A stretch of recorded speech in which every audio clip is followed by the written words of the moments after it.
करते हैं और संपर्क करने के लिए हमने एक योजना बनाई पिछले दिनों में, मुख्यमंत्री अंत्योदय परिवार उत्थान योजना। और इस अंत्योदय परिवार उत्थान योजना के अंतर्गत प्रदेश भर में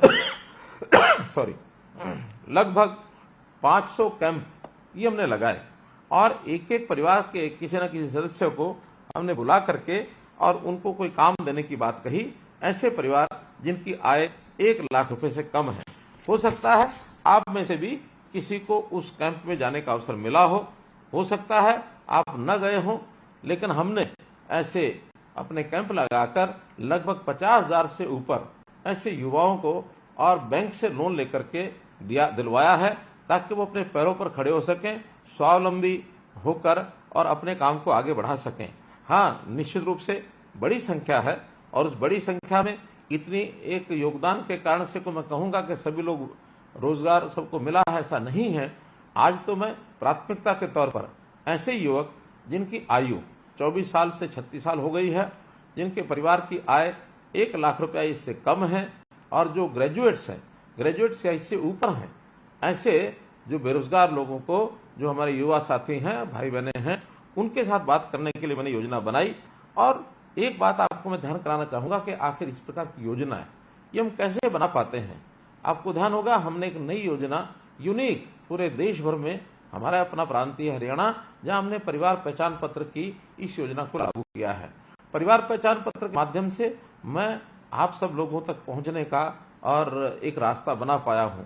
जो लोग इस परिवार पहचान पत्र की आलोचना करते हैं, वास्तव में वो इन व्यवस्थाओं को पसंद नहीं करते हैं, क्योंकि उनको पता है कि एक बहुत आसान तरीके से प्रदेश में किसी भी व्यक्ति तक पहुंच बनाई जा सकती है, प्रदेश के किसी व्यक्ति से हम बात कर सकते हैं।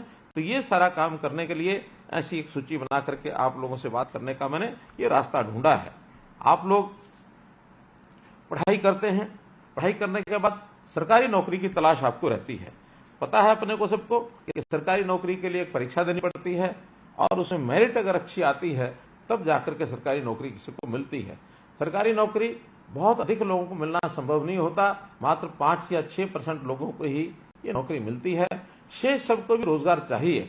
तो उन रोजगार के लिए हम लोगों ने ऐसी कुछ व्यवस्थाएं की हैं कि स्वरोजगार से आप लोगों तक पहुंच करके, रोजगार मेले लगा करके, कहीं स्वरोजगार के साथ अपना व्यवसाय करने का या कहीं मानो प्राइवेट नौकरी के लिए भी आपको तैयार किया जा सके। और बहुत ऐसे लोग भी हैं जो अपनी तैयारी करके और सरकारी नौकरी में जाना चाहते हैं, लेकिन उनको वर्षों लग जाते हैं, किसी को 2 वर्ष, किसी को 3 वर्ष। तो ये जो इंटरिम बीच का समय है, इस बीच के समय में भी कोई खाली न रहे, तो इसके लिए कई हमने व्यवस्थाएं बनाई हैं। चाहे उसमें HKRN के माध्यम से हम जो उनको जो एक आउटसोर्सिंग की नौकरी ये दिलाने का काम करते हैं, या कहीं वो प्राइवेट नौकरी करता है, तो इस प्रकार के काम से हमने तो यहां तक भी युवा सक्षम युवा जो योजना चलाई, जिसके अंतर्गत नौजवान कोई भी अगर स्नातक होता है तो घर खाली न बैठे, बल्कि उसको महीने में 100 घंटे का काम हम दे करके उसके लिए भी 7,500 रुपया, 9,000 रुपया से हमने योजना बनाई, ताकि कम से कम आगे बढ़ने के लिए उसकी जेब में अगर कुछ पैसा होगा तो निश्चित रूप से काम कर पाएगा। इस रोजगार मेलों के अंदर सरकारी विभागों की बहुत सी योजनाएं होती हैं, हमने उनको वहां भेज करके 17 विभाग ऐसे थे जिन्होंने ऐसे सब युवाओं की काउंसलिंग की और उन मेलों में उन्होंने जाकर के पुरानी जो कुछ कंपनियां ऐसी हैं, कुछ उद्योग ऐसे हैं जिनको बुला करके काम देने की भी बात की है। तो इन सारे प्रयत्नों के माध्यम से आप लोगों को कैसे काम मिल जाए, इसका हम लगातार प्रयत्न करते हैं। मित्रों, पिछले 9 वर्ष में बहुत से उद्योग लगे हैं, बहुत से रोजगार लगे हैं। मुझे तो इस बात की प्रसन्नता है कि हम जितने प्रयत्न करते हैं उसका बहुत लाभ हो रहा है।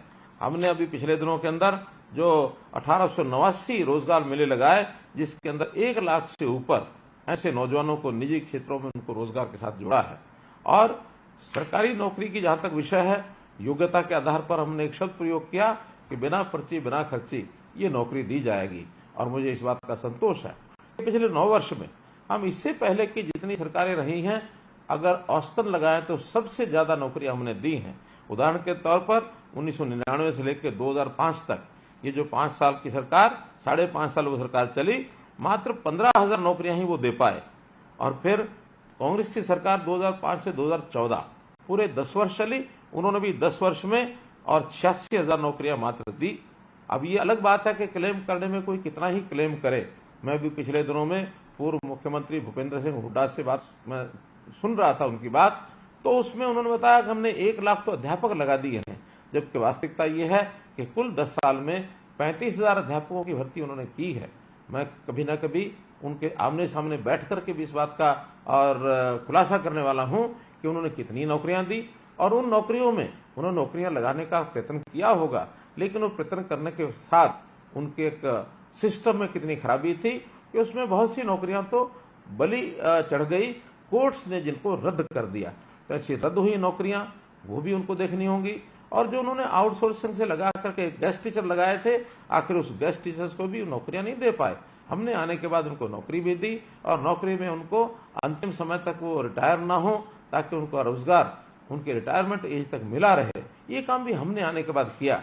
तो हम जो ट्रांसपेरेंट नौकरियां कर रहे हैं, यानी जो दे रहे हैं 2014 से लेकर 2023, इन 9 सालों में मुझे बड़ी खुशी है इस बात को बताते हुए कि 1,14,000 तो सरकारी नौकरियां हमने दी हैं, और साथ ही अभी अगले 6 महीने के अंदर अंदर और 41,000 भर्तियां जो हैं वो प्रक्रियाधीन हैं। तो अगर ये सब भी होती हैं तो 1.5 लाख से ऊपर नौकरियां ये हमारे इस 10 साल के कार्यकाल में ये पूरी होंगी। तो हम हर वर्ष चाहते हैं कि ऐसे जो बेरोजगार हैं, जो नए तैयार होते हैं, कोई मैट्रिक पास करके काम करना चाहता है, कोई +2 पास करके करना चाहता है, कोई ग्रेजुएट पोस्ट ग्रेजुएट बन करके काम करना चाहता है, तो ऐसे हर साल 2 लाख से ऊपर लोग ऐसे होते हैं जिनको कोई ना कोई व्यवसाय मार्केट में चाहिए, प्राइवेट नौकरी चाहिए, अपना व्यवसाय चाहिए। इस सब के लिए कौशल की बहुत बड़ी आवश्यकता होती है। हमने कौशल विकास कैसे हो, इसके लिए हरियाणा ने और एक श्री विश्वकर्मा कौशल विश्वविद्यालय ये भी खुला है। उसके खुलने के बाद हजारों युवक चाहे सीधे यूनिवर्सिटी से अथवा यूनिवर्सिटीज का जो अन्य संस्थान उद्योग आदि हैं उनके साथ जो समझौता हुआ है, करार हुआ है, उसके माध्यम से वो कौशल प्राप्त करते हैं, फिर उन्हीं के स्थानों के ऊपर वो नौकरी में भी लगते हैं। तो इस प्रकार की सारी व्यवस्थाएं हम कर रहे हैं। हमने गरीब छात्र जो होते हैं वो हर साल एक परीक्षा देने के लिए फॉर्म भरते हैं, फीस देनी पड़ती है। और हरियाणा में हमने सीईटी की व्यवस्था जो की है, कॉमन एलिजिबिलिटी टेस्ट, उसके माध्यम से ये तय किया है कि